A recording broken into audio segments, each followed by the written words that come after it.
Nicholas grabbed that pen and signed our divorce papers with a smirk so cruel it cut through my soul, his laughter echoing through the courtroom like he'd already won everything. But when Judge Renner unfolded that crisp envelope marked with my father's handwriting and began reading Harold Beaumont's final words aloud, Nicholas's triumphant grin cracked and fell away like shattered glass. What my father left behind wasn't just money. It was a weapon that would turn my ex-husband's victory into his destruction. If you're ready to enjoy this story, click subscribe, like, and comment what time it is that you're watching this video. Now let's get back to the story.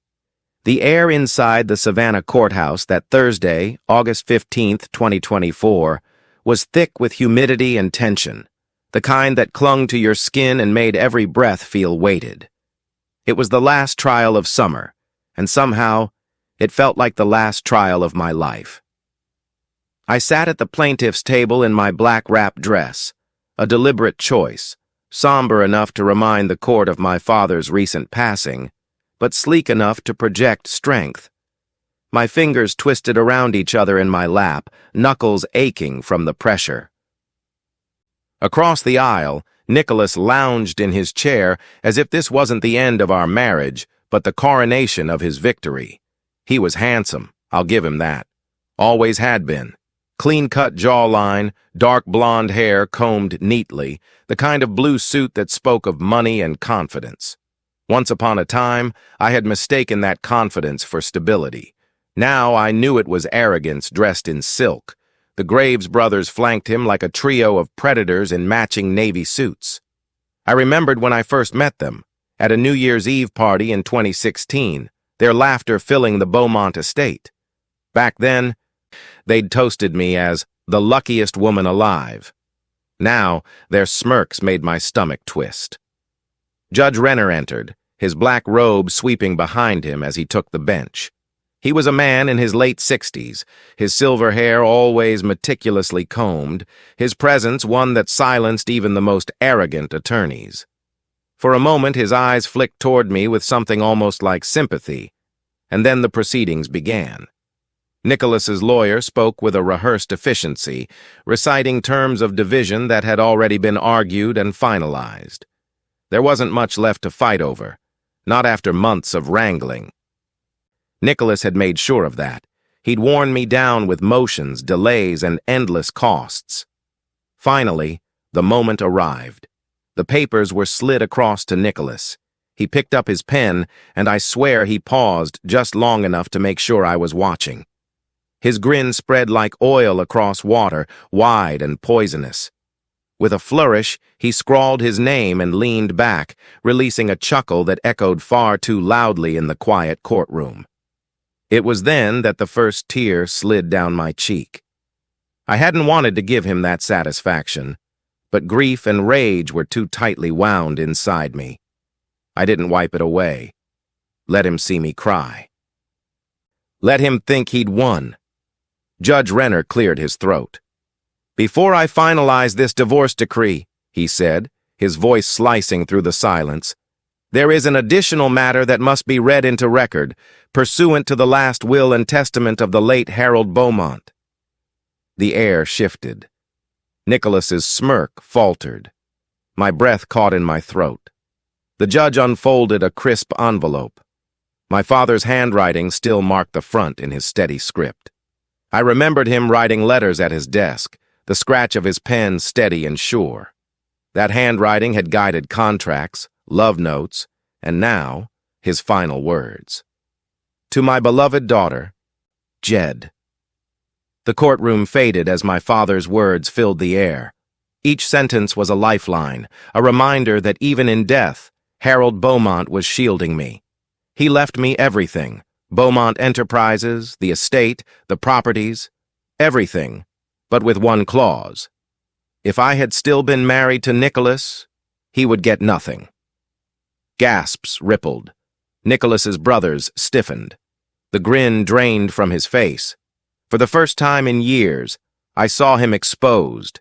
No armor, no smirk, just a man stripped bare in front of the truth. My chest rose with vindication. For so long, Nicholas had controlled the narrative of our lives. He had dismissed my concerns, laughed at my pain, and treated my father like an obstacle to be tolerated.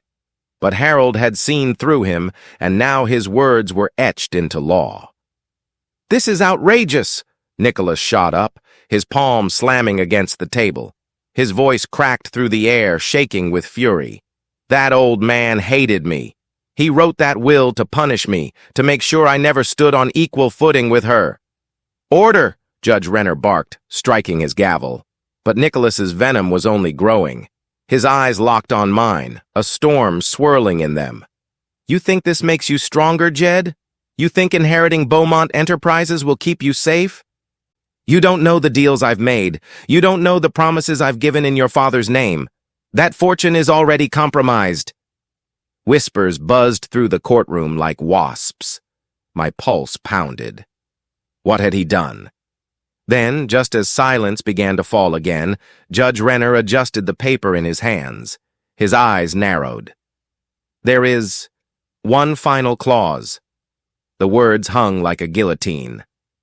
"To Nicholas Graves," the judge read slowly, "though I disapprove of your actions and character, I leave this single item, the sealed Beaumont ledger.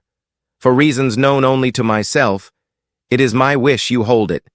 Use it wisely, or let it destroy you." The room froze. Nicholas blinked. Then slowly, his lips curved, not into the mocking grin of earlier, but something darker, sharper.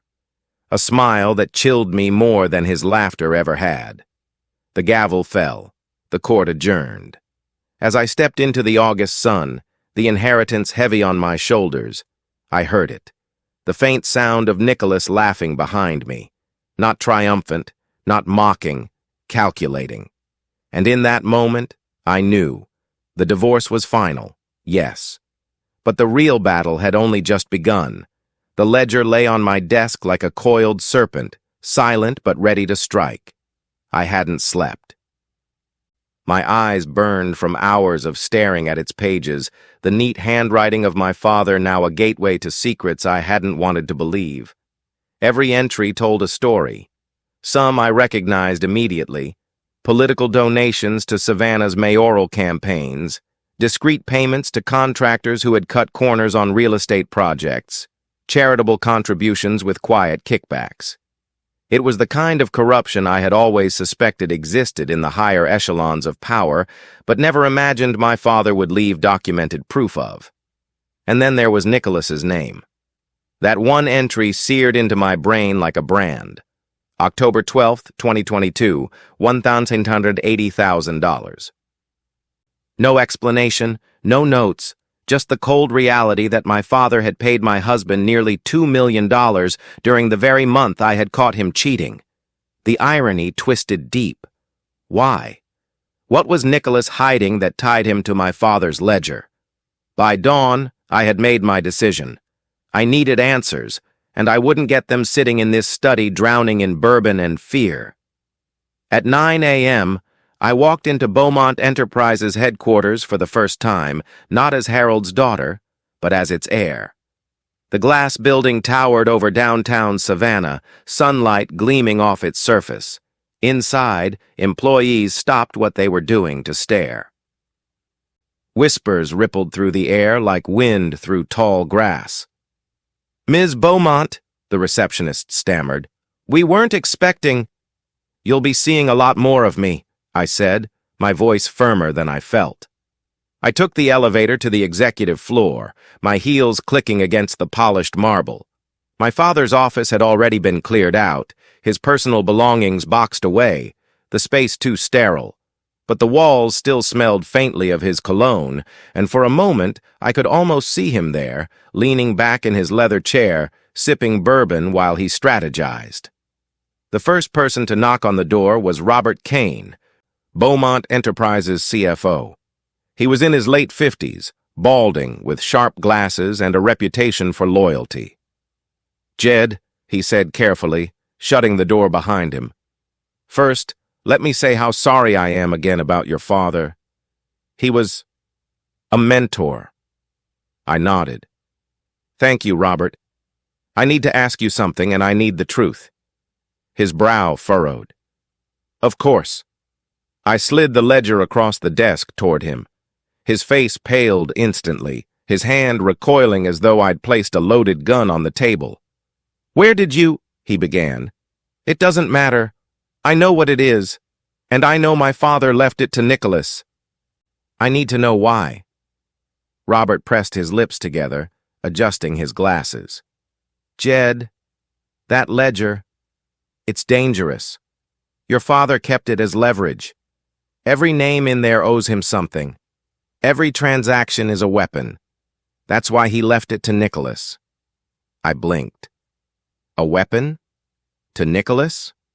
Robert hesitated. Your father didn't trust him, no. But he believed Nicholas would destroy himself with it. That he wouldn't be able to resist using it. And eventually, it would be his undoing. My stomach twisted. Then why is Nicholas so determined to get it back? Because he knows what's in there.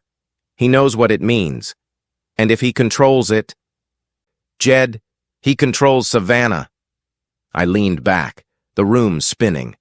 My father had left Nicholas a poisoned chalice, but Nicholas was too arrogant, too calculating to see it as anything but power. Robert, I said, my voice low. There's an entry with Nicholas's name, October 2022, nearly $2 million. What was that? Robert's face went sheet white.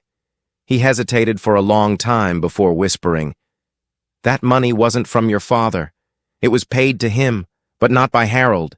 Your father covered it up to protect you. My breath hitched. Protect me from what? Robert shook his head. I don't know the details, but Jed, if you dig into this, you're going to uncover things you can't unsee, things that will make enemies out of powerful people. Are you ready for that? I stared at the ledger, my pulse pounding. I don't have a choice. Nicholas is already coming for me. By afternoon, the first strike came. I was in a meeting with department heads when my phone buzzed with a news alert. I glanced down and froze. Breaking news. Beaumont Enterprises under federal investigation. The article was damning. Anonymous sources had tipped off the SEC about possible fraud, offshore accounts, and political corruption tied directly to Beaumont Enterprises.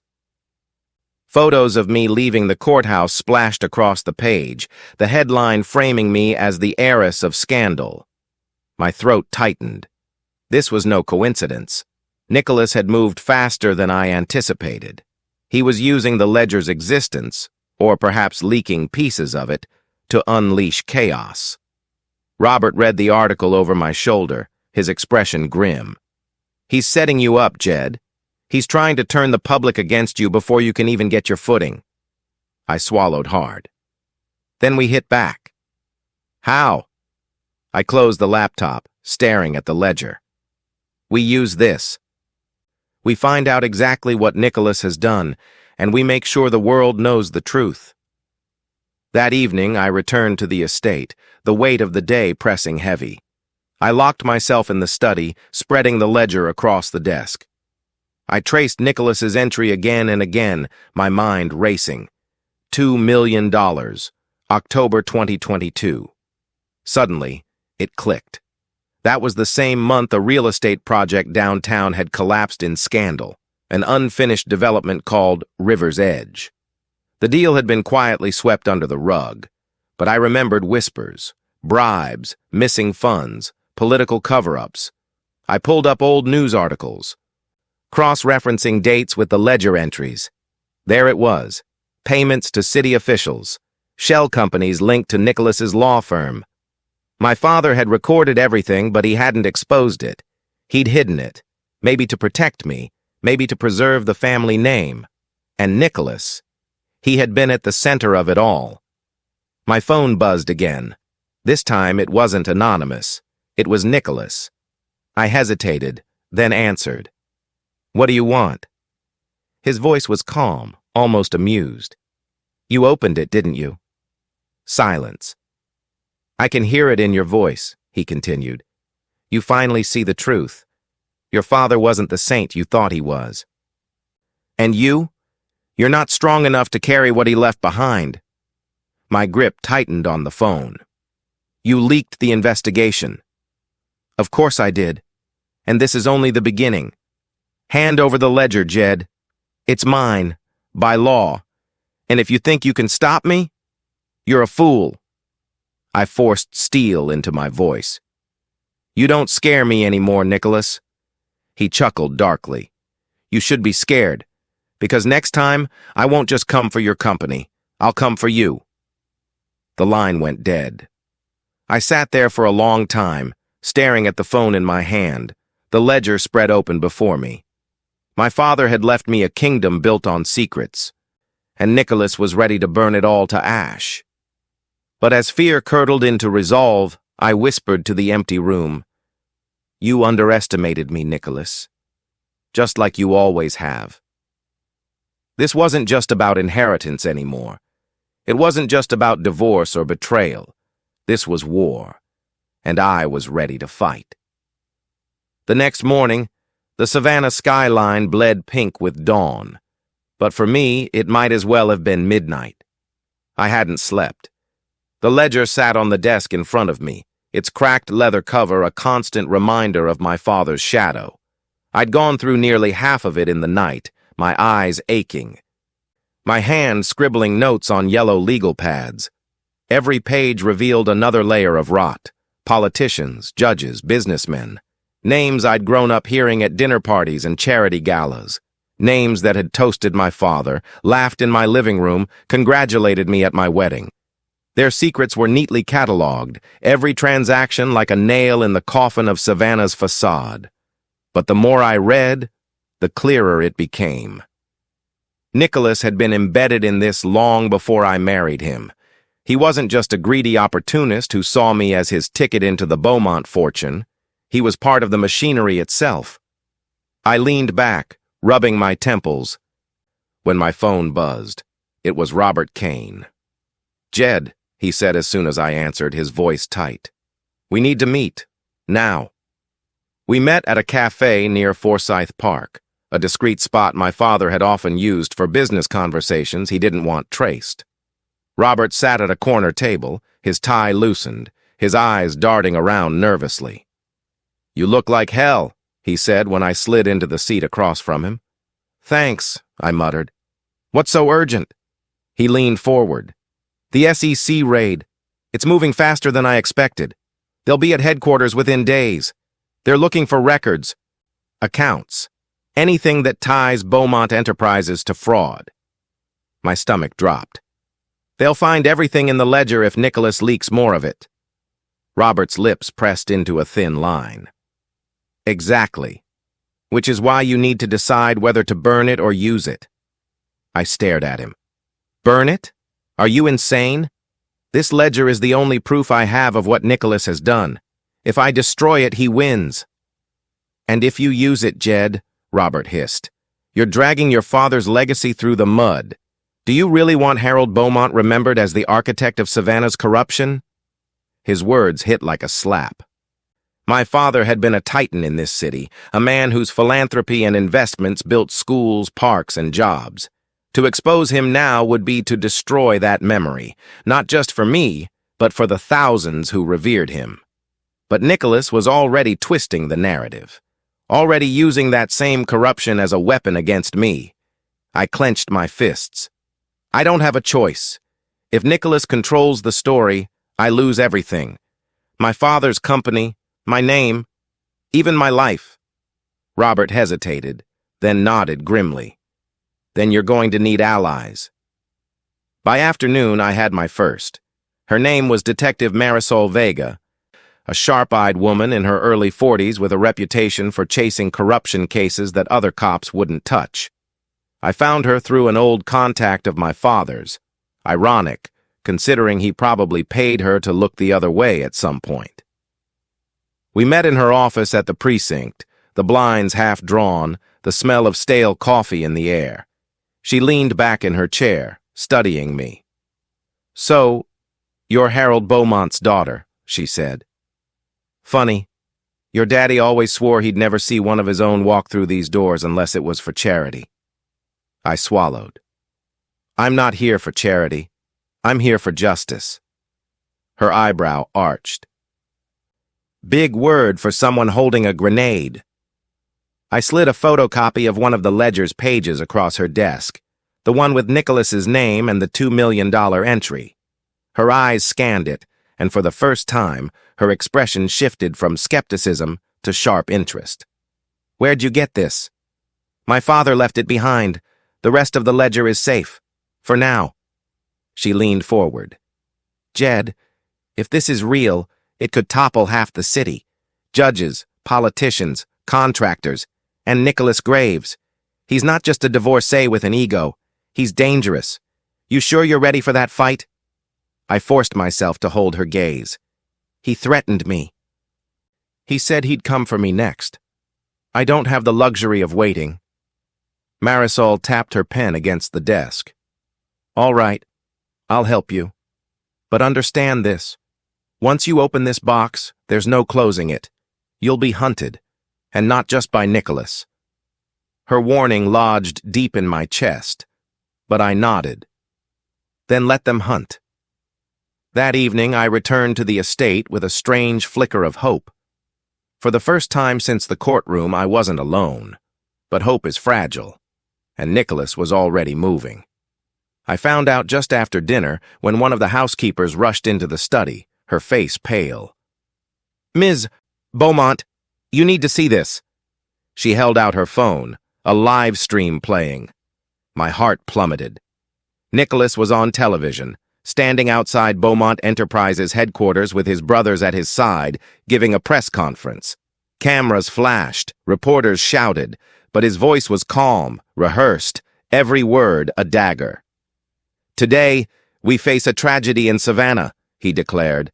The Beaumont legacy, once a beacon of prosperity, has been revealed as a house of lies.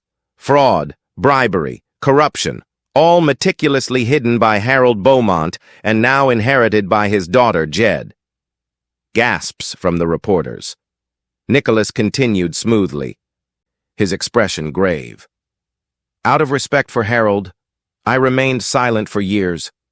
But I can't ignore the truth any longer. The ledger exists, and Jed has it. She is hiding it, manipulating it, desperate to protect her own power while this city suffers. I urge the authorities to act swiftly. Savannah deserves justice. The screen cut to a reporter summarizing, but I could hardly hear. My blood roared in my ears. Nicholas had just declared war. By midnight, the estate was swarming with media vans outside the gates, their lights stabbing into the night. Protesters gathered too, some shouting about corruption, others demanding Beaumont Enterprises be dismantled. Inside, I stood at the window, gripping the curtains so tightly the fabric tore. Nicholas wasn't just trying to ruin me. He was turning the city against me. A knock at the door made me whirl around. It was Robert again, his face drawn with exhaustion. They've issued a subpoena, he said, handing me the papers. The SEC wants every record, every file, and they'll want the ledger.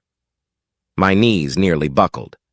If I hand it over, they'll crucify my father's memory. If I don't, they'll crucify me. Robert's eyes flicked toward the desk where the ledger lay. You have to make a choice, Jed. But the choice was stolen from me that very night. At 3 a.m., I woke to the sound of shattering glass. My heart thundered as I bolted upright, grabbing the baseball bat I kept under the bed. Footsteps pounded through the halls, muffled voices barking orders. Burglars, or worse. I crept toward the study, every nerve screaming. The door was ajar, the light on. I pushed it open just in time to see a figure in black reaching for the ledger. Stop! I shouted, raising the bat. The intruder froze, then turned. His face was masked, but I didn't need to see it to know. The broad shoulders, the confident stance. It was Nicholas. Our eyes locked, even through the mask. He didn't speak, but his intent was clear. He wanted the ledger. Adrenaline surged. I swung the bat, narrowly missing him as he ducked and darted for the window. Glass crunched under his boots as he leapt out into the night. I rushed to the desk. The ledger was gone.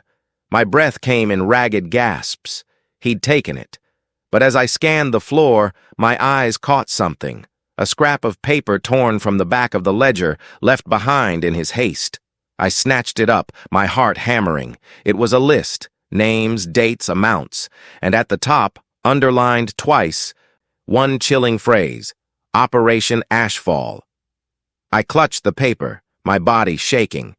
Whatever Ashfall was, it wasn't just corruption. It sounded like a plan, a weapon. Nicholas had the ledger now, but I had this piece, and maybe, just maybe, it would be enough to turn the tide. As dawn broke, I sat in the wrecked study, the torn paper trembling in my hands. Nicholas had made his move. He had the weapon my father left him. But Harold Beaumont hadn't raised me to surrender.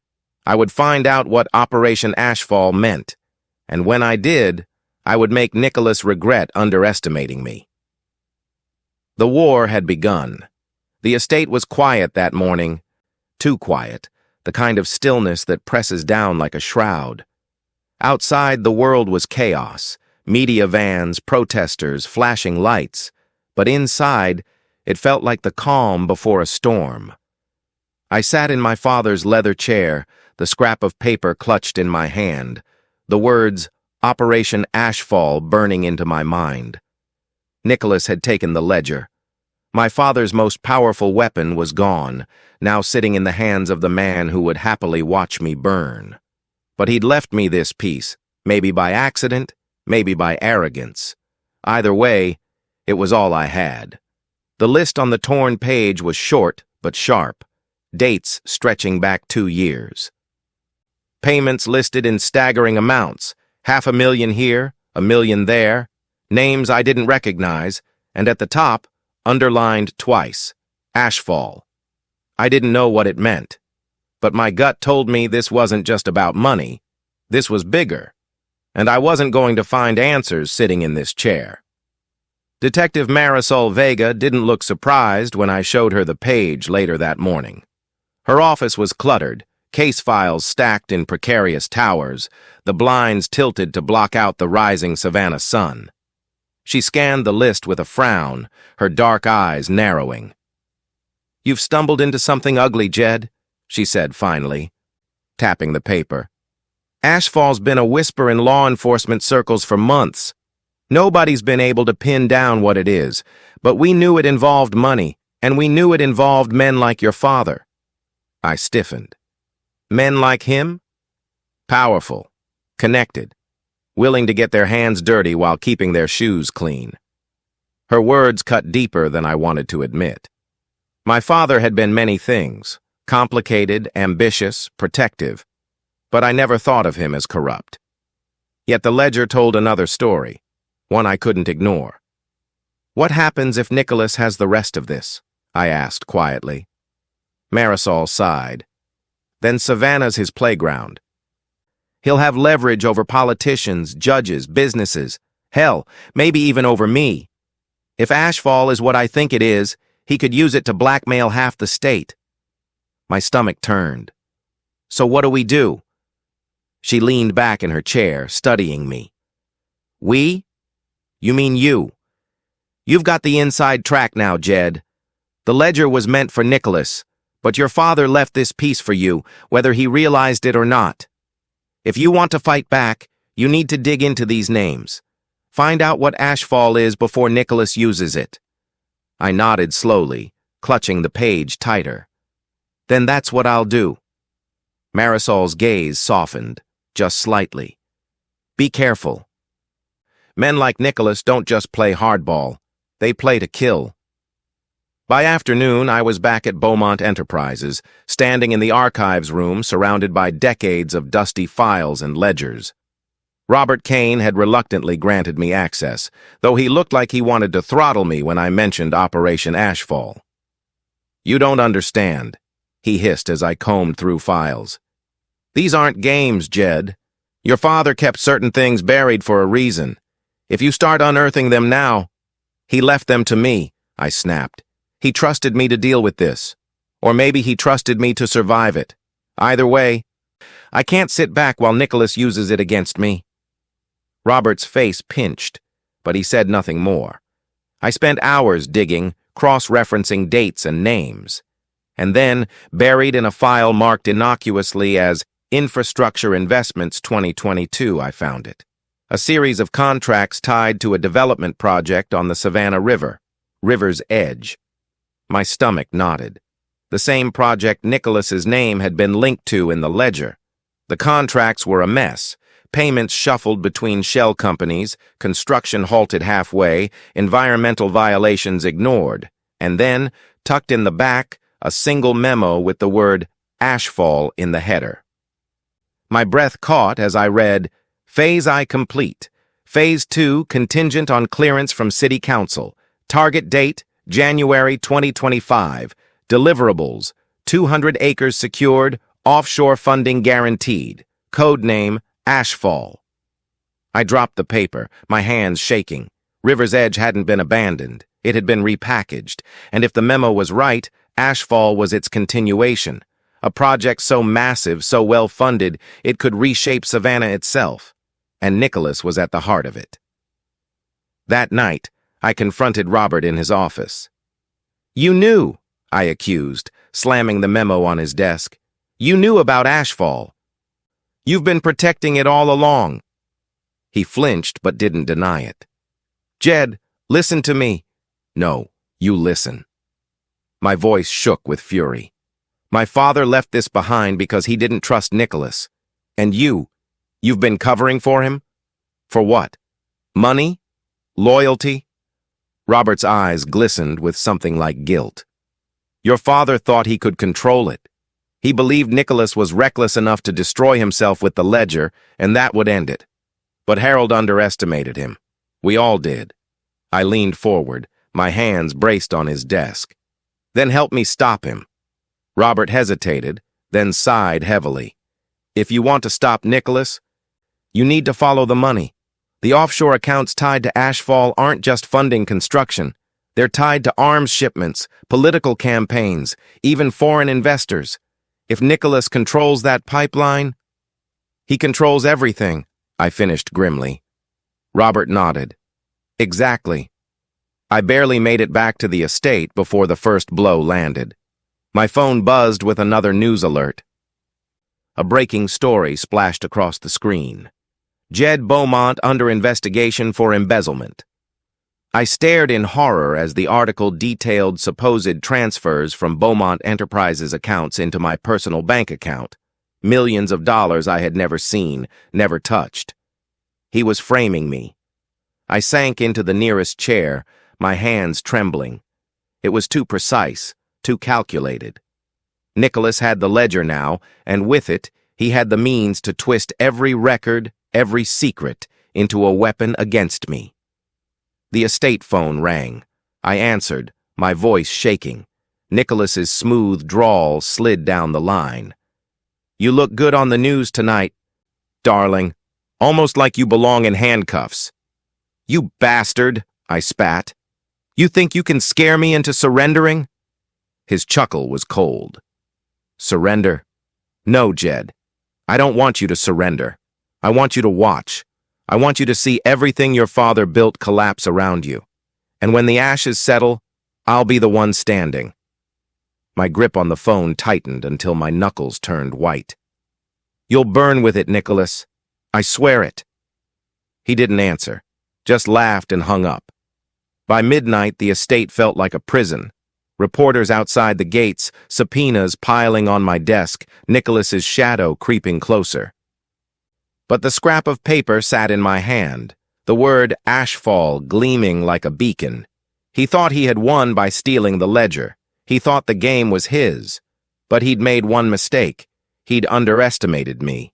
I whispered into the darkness, the fire in my chest growing. "You want war, Nicholas? You'll have it." And for the first time, I believed I could win.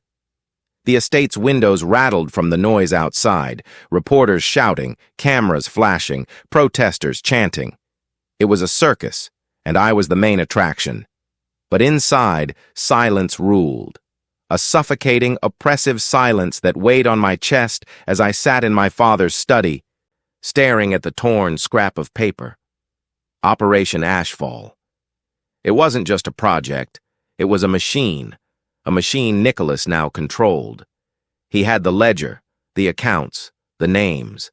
He had Savannah's politicians in his pocket, the media eating out of his hand, and the city turning against me. But I wasn't beaten yet.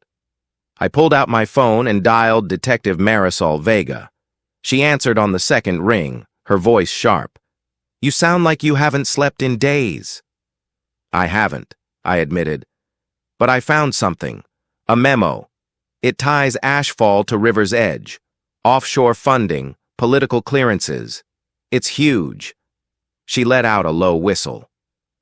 "That's enough to blow the investigation wide open. But if Nicholas has the ledger, he'll bury it before the SEC ever gets close. You need to get ahead of him."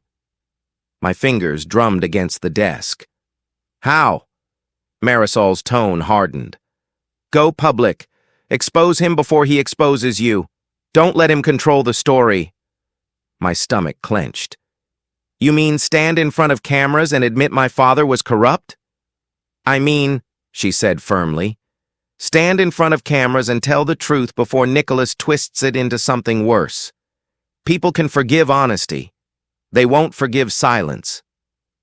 I stared at my reflection in the dark window. My father had always hated weakness, but he'd also taught me to never back down from a fight. Maybe this was the only way forward. The next morning, I called a press conference. Robert nearly had a heart attack when I told him. "Are you insane?" he hissed, pacing my office at headquarters. "Jed, once you admit any of this, there's no going back. Your father's legacy will be in ashes."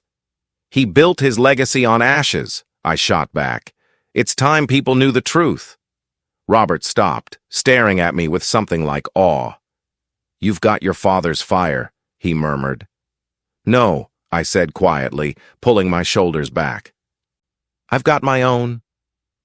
At noon, the cameras were waiting. A sea of faces, microphones thrust forward, the hot Savannah sun beating down on the courthouse steps where Nicholas had stood days earlier. Now it was my turn. I stepped up to the podium, my hands steady despite the storm inside me. Reporters shouted questions, but I raised a hand, silencing them. "My name is Jed Beaumont," I began. "Daughter of Harold Beaumont, heiress to an empire that has shaped Savannah for generations. And I stand here today not as a victim, but as a truth-teller." A hush fell. For decades, Beaumont Enterprises operated in shadows. My father made deals, paid off politicians, cut corners. He wasn't the man this city thought he was, but he was my father, and I loved him, which is why I'm here, to tell you what he left behind.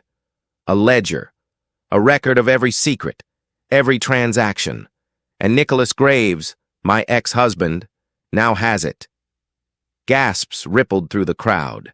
Cameras flashed like lightning. "That ledger is not a tool for justice," I continued, my voice firm. "It's a weapon, and Nicholas is using it to frame me, to destroy my family's company, to take control of Savannah. I won't let him. I am cooperating fully with the SEC investigation. And I am calling on every honest leader in this city to stand with me. We can't let one man's greed decide our future." I stepped back from the podium, my heart hammering. For a moment, silence reigned. Then reporters erupted, shouting questions, cameras blinding me. But somewhere in the noise, I thought I heard something else. Applause. By evening, the tide had begun to shift. Not much, but enough. Social media buzzed with clips of my speech, hashtags trending. Truth from Jed. Ledger lies. Some still called for my arrest, but others began to question Nicholas's motives. Why would Harold Beaumont leave the ledger to a man he despised? Why was Nicholas so eager to control it? For the first time in weeks, doubt crept into Nicholas's narrative. That night, I sat in the study with Marisol, going through the torn page again. She pointed to one name in particular, Thomas Crow. "You see this?" she said, tapping the paper. "Crow's a developer out of Miami. He's been trying to get a foothold in Savannah for years. If he's tied to Ashfall, this isn't just a local project. It's national." "Which means Nicholas has partners," I said grimly. She nodded. "And those partners won't let him fail. You've got to find a way to split them. Turn them against each other." I rubbed my temples. "How?" Marisol leaned back, her eyes narrowing. "Leverage. The same way your father did. If you can find dirt on Crow, or anyone else tied to Ashfall, you can start pulling the threads." I exhaled slowly. "Then we find the dirt." The first lead came the next day. A knock at the estate door revealed a young woman, her hands shaking as she clutched a folder. "My name's Lauren," she said, her voice trembling. "I used to work for Nicholas. I couldn't keep quiet anymore." I led her into the study, offering her water. She set the folder on the desk, her eyes darting nervously. "I handled some of his accounts," she explained. "Transfers, paperwork, that kind of thing. He made me funnel money through shell companies, said it was for River's Edge, but I knew it wasn't. When I asked questions, he threatened me, said he'd ruin my life if I talked." I opened the folder. Inside were printouts of bank transfers, millions of dollars shuffled between accounts in the Caymans, Belize, Panama. And one account stood out, the name circled in red, Crow Holdings, LLC. My pulse quickened. Proof. "Lauren," I said softly, "this could change everything, but it also puts you in danger." Tears welled in her eyes. "I don't care anymore. He's a monster. He destroys everyone he touches. Please, stop him." I placed my hand over hers. "I will. I promise." That night I met Marisol at her office again, sliding the folder across her desk. She scanned the documents, her eyes widening. "This is gold," she whispered. "If we can authenticate these, we can tie Nicholas to Crow, to offshore laundering, maybe even to federal racketeering. This isn't just an SEC case anymore. This is criminal." A surge of hope rose in my chest. "Then let's take it to the feds." Marisol shook her head. "Not yet. If we go too early, Nicholas will spin it, bury it, maybe even kill the investigation. We need to build the case stronger, make it airtight." I nodded reluctantly. She was right. But every moment we waited gave Nicholas more time to tighten his grip. As if on cue, the next blow came at dawn. The estate shook with the sound of sirens and fists pounding on the door. I rushed downstairs, heart in my throat, as agents in windbreakers stormed inside. "Jed Beaumont?" the lead agent barked. "We have a warrant." I froze. "For what?" "Wire fraud, embezzlement, money laundering." The words rang like a death knell. Behind them, cameras flashed. Reporters had been tipped off. Of course they had. Nicholas was pulling strings again. My wrists were grabbed, cold steel biting into my skin as the handcuffs clicked. And as they led me out past the flashing cameras, I saw him. Nicholas. Standing across the street, his arms folded, his smile sharp as a blade. He mouthed one word as the crowd roared around us, "Checkmate." Hours later, I sat in a holding cell, the stench of sweat and bleach heavy in the air. My heart pounded, my mind racing. Nicholas had made his boldest move yet. But as I stared at the concrete wall, the memory of Lauren's folder burned in my mind. I had allies now. Proof. And I knew one thing for certain. This wasn't checkmate. Not yet. Because I wasn't finished fighting. The holding cell reeked of disinfectant and despair. The metal bench pressed hard against my back as I sat there, wrists sore from the handcuffs they'd only just removed. Outside the bars, the station buzzed with voices, radios, and the clatter of boots on tile. I'd never been on this side of the law before. My father had made sure of that. For all his corruption, Harold Beaumont had always kept his daughter clean, above the dirt he trafficked in. Now here I was, barefoot, stripped of my jewelry, a booking number scrawled across my wristband, and Nicholas had orchestrated every bit of it. I closed my eyes, forcing slow breaths. Fear threatened to drown me, but anger kept me afloat. He wanted me humiliated, wanted the cameras outside to catch Harold Beaumont's daughter in chains.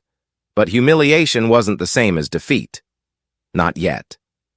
By the time Detective Marisol Vega appeared, I'd been sitting in the cell for 6 hours. She strode in with her usual sharpness, a manila folder under her arm. "They're making a spectacle out of you," she said bluntly, leaning against the bars. "Nicholas tipped the press before the raid. You're on every channel right now." I let out a bitter laugh. I figured, he wants to bury me before I can fight back. She slid the folder through the bars. "Then you'll fight back from here. Read this." I opened it, my hands trembling. Inside were authenticated bank records, Lauren's folder, cleaned up and cross-referenced with independent audits. The offshore accounts, the shell companies, the payments to Crow Holdings, LLC. It was airtight. "This is enough to tie Nicholas to laundering," Marisol said. "If we play it right, we can flip it into probable cause for a federal warrant, but we've got to be careful. He's got half the city in his pocket." I looked up at her, desperation and determination warring in my chest. "Then I need out of here. I can't fight him from a cell." Marisol hesitated. "Your bail hearing's tomorrow morning. He'll try to block it, but I'll make sure you get a fair judge. Hold tight, Jed. We're not done yet."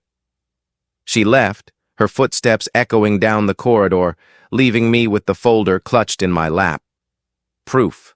Finally, proof. But proof alone wouldn't save me. I needed allies. The bail hearing was a spectacle, just like everything Nicholas touched. The courtroom was packed. Reporters, cameras, even curious citizens who wanted to see the Beaumont heiress in chains again.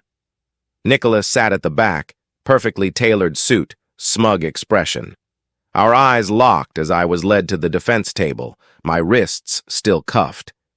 He smirked and leaned back in his chair, as though the outcome was already written. But Marisol was right.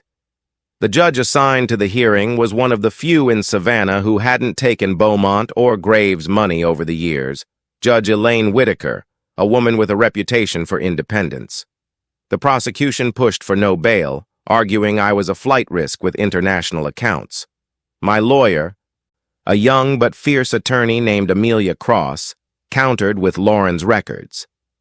"These accounts," Amelia argued, her voice sharp, "are not my clients. They are Nicholas Graves's, and we can prove it." Murmurs rippled through the courtroom.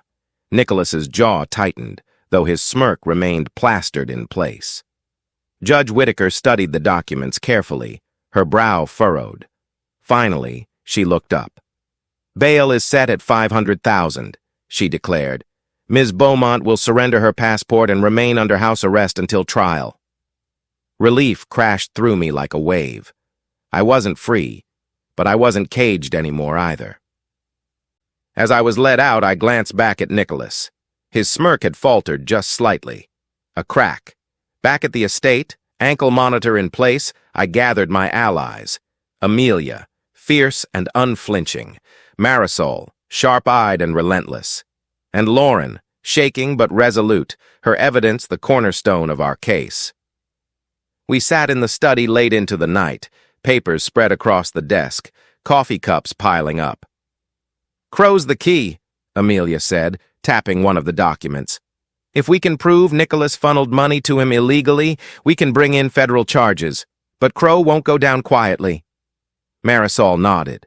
"He's got connections in Miami, New York, even D.C. Men like him don't back small plays. If Ashfall is tied to Crow, it's bigger than Savannah." I rubbed my temples. "Then we make it bigger. We take it out of Nicholas's hands before he can use it. If Ashfall's his weapon, we turn it into his downfall." Lauren spoke up, her voice quiet but steady. "He's planning something. I heard him on the phone the night I left. He said, 'January 2025, the city will burn.'" Silence fell. Burn. The word lodged in my chest like ice. "What does that mean?" Amelia whispered. Marisol's eyes narrowed. "It means Ashfall isn't just a project. It's an operation. And Nicholas plans to light the match." The next week was a blur of strategy and fear. The media circus around me grew louder, some painting me as a whistleblower, others as a fraudster clinging to excuses. Nicholas gave interviews, his lies spreading like wildfire. But behind the scenes, we worked. Amelia filed motions, Marisol pulled favors, Lauren traced accounts. And me? I started reaching out. I called old friends of my father's, men and women who had distanced themselves when the will was read. Some hung up, but others listened. One in particular surprised me. Senator Charles Whitmore, an old ally of Harold's, agreed to meet. We sat in his downtown office, sunlight streaming through tall windows, his white hair gleaming under the light. "Jed," he said gravely, "I knew your father better than most. He was a complicated man, brilliant, ruthless. He built this city, but he also chained it." I swallowed hard. "Did you know about Ashfall?" He sighed. "I knew whispers, that Harold was working on something big, that Nicholas was involved, but I didn't know the scope. If what you're telling me is true," he leaned forward, his eyes sharp, "then you can't fight this in Savannah. Nicholas owns too much here. You need federal eyes, the kind he can't buy." I nodded slowly. "Then help me. Put me in front of the right people." Whitmore studied me for a long moment. Finally, he said, "I'll make a call." That night, exhaustion weighed heavy as I returned to the estate. The ankle monitor itched at my skin, a constant reminder of my captivity. But for the first time in weeks, I felt a flicker of momentum. I collapsed onto the couch, staring at the ceiling, when the estate phone rang. I answered without thinking. A low voice rasped on the other end. "You should have stayed quiet, Jed." My breath caught. Nicholas. His laugh was soft, menacing. "You think a press conference and a few shaky allies will save you? You don't understand. Ashfall isn't a project. It's a purge. And when it comes, no one will remember the name Beaumont." The line went dead. I sat frozen, the receiver trembling in my hand. A purge. I thought of Lauren's words. January 2025. The city will burn. My chest tightened. Ashfall wasn't just about money or land. It was destruction, something catastrophic, and Nicholas was planning it in plain sight. The next morning, I gathered Amelia, Marisol, and Lauren again. I laid the phone on the desk, my voice steady despite the fear clawing at me. He called me. He said Ashfall is a purge. January 2025. The city will burn. Marisol swore under her breath. He's escalating. Whatever this is, it's not just corruption anymore. It's dangerous. Amelia's eyes hardened. Then we expose him faster. We take everything we've got and push it to the feds. Today. Lauren nodded, tears brimming. Before it's too late. I looked at each of them in turn, the weight of their trust heavy on my shoulders. Nicholas had the ledger. He had money, power, influence. But I had something he didn't. Allies, truth, and fire. And I was done waiting. Savannah's winter nights had a way of cutting straight through bone. The wind off the river carried with it a chill that no bourbon or firelight could touch. I felt it now as I stood on the veranda of the Beaumont estate, phone pressed to my ear, listening as Senator Whitmore's gravelly voice gave me the one thing I'd been clawing toward for weeks, a way out of Nicholas's chokehold. "I spoke with contacts at the Department of Justice," he said. "You'll get a meeting in D.C. Bring your evidence. But Jed, if what you say about Ashfall is true, you're not just fighting Nicholas anymore. You're up against a machine." "I know," I whispered. "But if I don't fight, Savannah burns." Silence hummed on the line before Whitmore added softly, "Your father would be proud, even if he'd never admit it." The call ended, but my pulse raced. Washington. Federal eyes. If I could make them see the truth, Nicholas's empire would crack. But Nicholas wasn't one to let me breathe without a fight. 3 nights later, Amelia and I boarded a red-eye flight to Washington. Marisol stayed behind to keep watch over Lauren, who had already received anonymous threats. "You two take the fight upstairs," Marisol had said, slipping her badge into her coat. "I'll hold the line here." The Capitol greeted us with icy rain, the kind that seeped into your shoes and made the world feel heavier. By mid-morning, we were ushered into a stark federal office building, fluorescent lights buzzing overhead. 2 agents met us in a conference room, Special Agent Carter, tall and precise, and Agent Morris, younger but sharp-eyed. Amelia laid out the documents across the table: Lauren's bank records, the Crow connections, the memo marked Ashfall. I added my notes from the ledger and repeated Nicholas's threats, word for word. The agents listened without interruption, their pens scratching occasionally. When we finished, silence stretched. Finally, Carter spoke. "Ms. Beaumont, what you've brought us is compelling. Offshore accounts, political bribery, money laundering.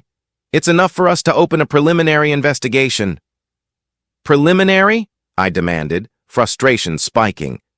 "He's planning something catastrophic in January. You don't have time for preliminary." Morris leaned forward, his expression serious.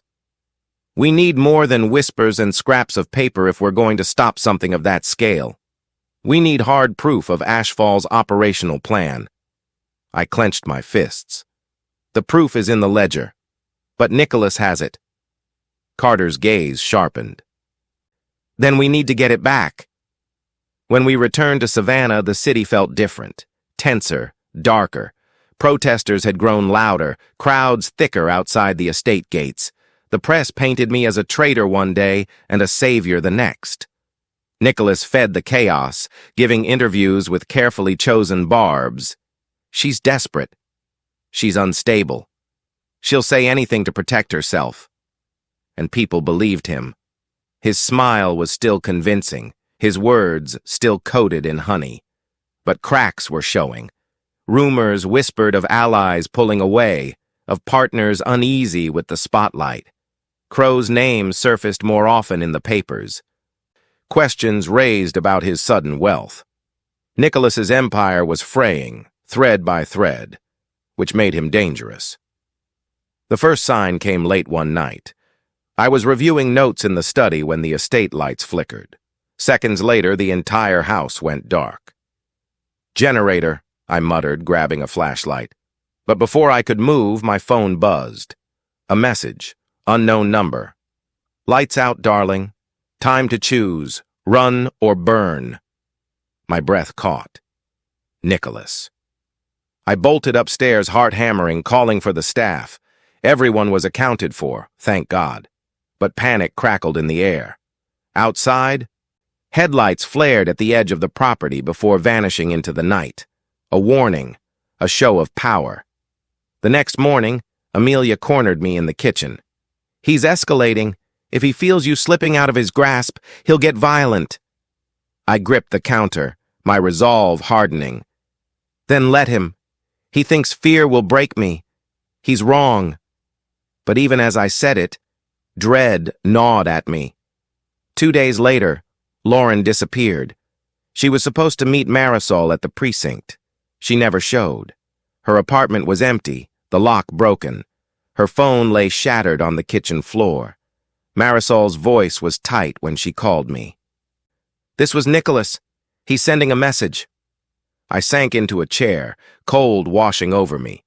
Lauren had risked everything to stand against him, and now she was gone. Marisol swore. "I'll find her. Dead or alive, I'll find her." Her words chilled me. The days that followed blurred. Court hearings, press smears, federal calls that yielded more questions than answers. And always, Nicholas's shadow creeping closer. One night, exhausted, I fell asleep in my father's chair. I woke to find an envelope on the desk, no sign of how it had gotten there. My hands shook as I opened it. Inside was a single photograph. Lauren, bound, gagged, eyes wide with terror, and scrawled across the back in Nicholas's handwriting, "Bring me the page, or she dies." The page, the torn scrap marked Ashfall. My stomach twisted. He knew. I pressed the photo to my chest, bile rising. Nicholas wasn't bluffing. He never bluffed. Amelia found me there, shaking, the photo clutched in my hand. Her face hardened as she read the note. "He's cornering you," she said. "He wants the last piece you have. If you give it up, he wins. If you don't, Lauren dies." Tears burned my eyes. "What choice do I have?" Amelia's hand gripped mine. "We make a new choice. We set a trap." Her words lit a spark in the fog of fear. A trap. Nicholas thought he held all the strings, but maybe, just maybe, we could pull one he didn't see. The plan was simple, in theory. We'd arrange a handoff, lure Nicholas into the open with the promise of the Ashfall page. Marisol would coordinate with federal agents to intercept. If it worked, Nicholas would be caught red-handed. If it worked. The meeting was set for a deserted warehouse on the riverfront, the kind of place deals like this had always gone down. Rain slicked the streets as Amelia and I drove there, the scrap page folded carefully into my jacket. My heart pounded with every mile. Nicholas was unpredictable, ruthless. If he smelled a trap, we were finished. The warehouse loomed ahead, its windows dark, its walls streaked with rust. I stepped inside, the air thick with mildew and river damp. And there he was, Nicholas. He stood in the center of the room, hands in his pockets, that damn smirk on his face. Behind him, two of his brothers flanked Lauren, alive, but battered, her wrists tied. Relief flooded me, tempered by fury. "Jed," Nicholas drawled, his voice echoing. "You brought me my page?" I pulled it from my jacket, holding it up. "Let her go first." His smile widened. "Still trying to bargain even now. You haven't changed." For a moment, the world held its breath. Then headlights blazed through the broken windows as federal agents stormed in, weapons raised. "FBI! Hands where we can see them!" Chaos erupted. Nicholas's brothers lunged, Lauren screamed, agents shouted. I dropped to the floor, covering my head as gunfire cracked through the warehouse. When the smoke cleared, two of Nicholas's men were in cuffs. Lauren was safe in Marisol's arms, and Nicholas was gone. Slipped away into the night, like a ghost. Back at the estate, shaken but alive, I held Lauren's hand as she sobbed against me. "He said he'd kill me," she whispered. "He said Ashfall would bury us all." I stroked her hair, my chest tight. "Not if I bury him first." Because Nicholas wasn't finished. He'd escaped, but the net was tightening. And January was weeks away. Ashfall was coming, and so was our reckoning. January 2025 arrived like a storm. The days leading up to it were marked by an unease that settled over Savannah like fog off the river. Protesters filled the streets, politicians whispered in hallways, and federal agents stalked the city's shadows. Everyone could feel it. Something was coming, and at the center of it all was Nicholas. He had disappeared after the failed sting, slipping away like smoke. The FBI hunted him, his face plastered on wanted bulletins, but he was always one step ahead. Rumors swirled, sightings in Miami, whispers of a yacht off the coast, even a private jet slipping into South America, but none of it stuck. I knew better. Nicholas wasn't running. He was waiting for January, when Ashfall would come to life. The torn page sat in my desk drawer, its edges worn from my constant handling. Operation Ashfall. My father's ghost seemed to linger in those words, warning me, daring me. But I wasn't afraid anymore. Not of Nicholas. Not of my father's legacy. I was ready. On January 10th, Marisol arrived at the estate, rain dripping from her coat. She tossed a folder onto the desk, her expression grim. "We found movement," she said. "Crow's been making calls. Offshore accounts are lighting up. Something's happening on the 15th. "The 15th?" I repeated, my chest tightening. She nodded. "Council meeting downtown, rezoning vote for the River's Edge property. If it passes, Ashfall moves forward, and Nicholas will have the city by the throat." Amelia, who had been reviewing case files in the corner, looked up sharply. "We can't let it pass. Not with Crow's money behind it." I leaned forward, my hands flat on the desk. "Then we don't fight it in whispers anymore. We burn it down in daylight." The 15th arrived gray and cold, the sky heavy with rain clouds. City Hall was swarmed, reporters, protesters, police. Inside, the council chamber buzzed with tension, the air thick with sweat and perfume. I sat near the front, Amelia at my side, Marisol lurking near the back with federal agents. Lauren, still healing but defiant, sat behind us, her presence a silent act of courage. The meeting began, council members droning about zoning laws and infrastructure. But the real agenda loomed like a shadow. River's Edge. Ashfall.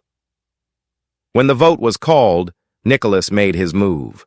He strode into the chamber flanked by his brothers, immaculate in a navy suit, the ledger tucked under his arm like a prize. Gasps rippled through the room. Cameras flashed. "Ladies and gentlemen," he said smoothly, his voice carrying, "before you vote, I think the people deserve the truth." He opened the ledger, pages fluttering like wings of a vulture. "The Beaumont family built this city on lies, on bribes, corruption, and backroom deals. And Jed Beaumont," he pointed at me, his eyes gleaming, "is trying to bury that truth to protect her power." Reporters shouted, council members murmured. Nicholas raised his hand, silencing them. "But I," he declared, "am not afraid of the truth.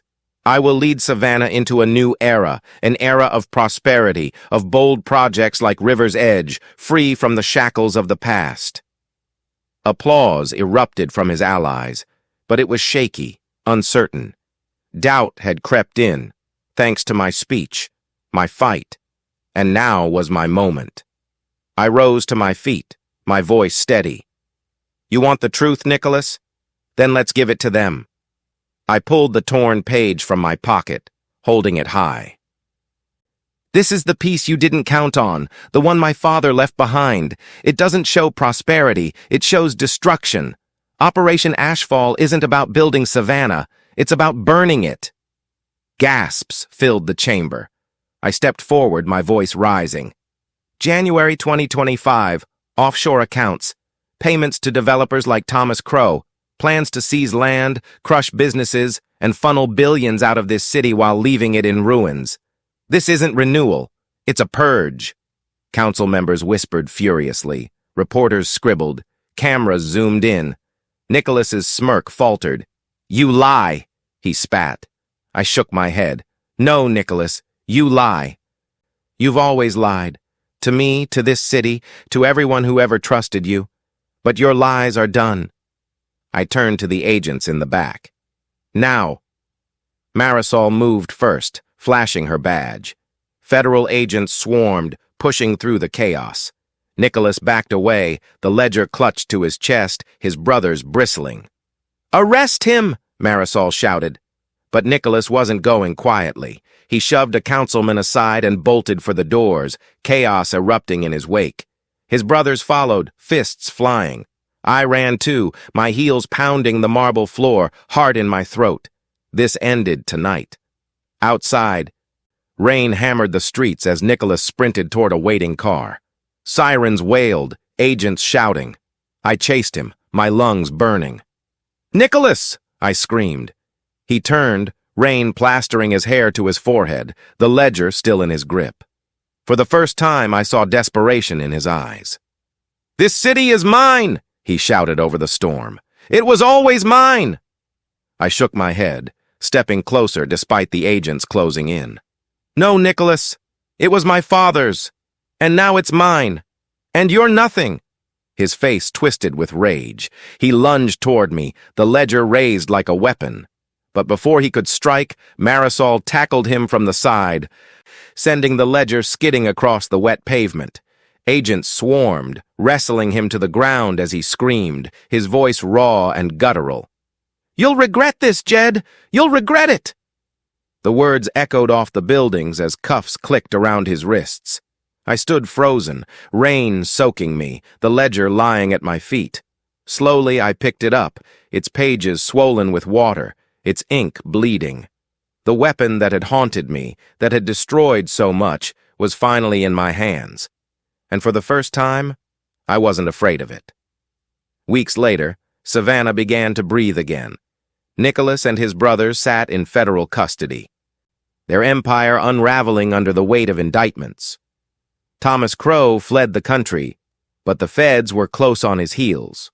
The council struck down the River's Edge project, denouncing Ashfall as the greatest fraud in Savannah's history. And me? I stood at the helm of Beaumont Enterprises, but no longer as my father's daughter trying to live up to his shadow. I was Jed Beaumont, survivor, fighter. The ledger sat locked away in a federal evidence room now, its pages no longer a weapon in Nicholas's hands. But I'd kept the torn scrap, framed on my desk as a reminder. Ashfall hadn't destroyed me, it had forged me. On a quiet February morning, I walked along the Savannah River, the air crisp, the water glinting in the sun. Lauren was safe, rebuilding her life. Amelia had become more than my lawyer, she was my friend. Marisol, ever the warrior, had promised she'd keep fighting corruption long after my case was done. And me? I finally felt free. I paused at the river's edge, watching the water lap against the banks, and whispered into the wind, "Rest easy, Daddy. I've got it from here." The river carried the words away, and for the first time in years, I felt peace. Nicholas had mocked me, tried to break me, tried to burn everything I loved. But I was still standing, and I always would be.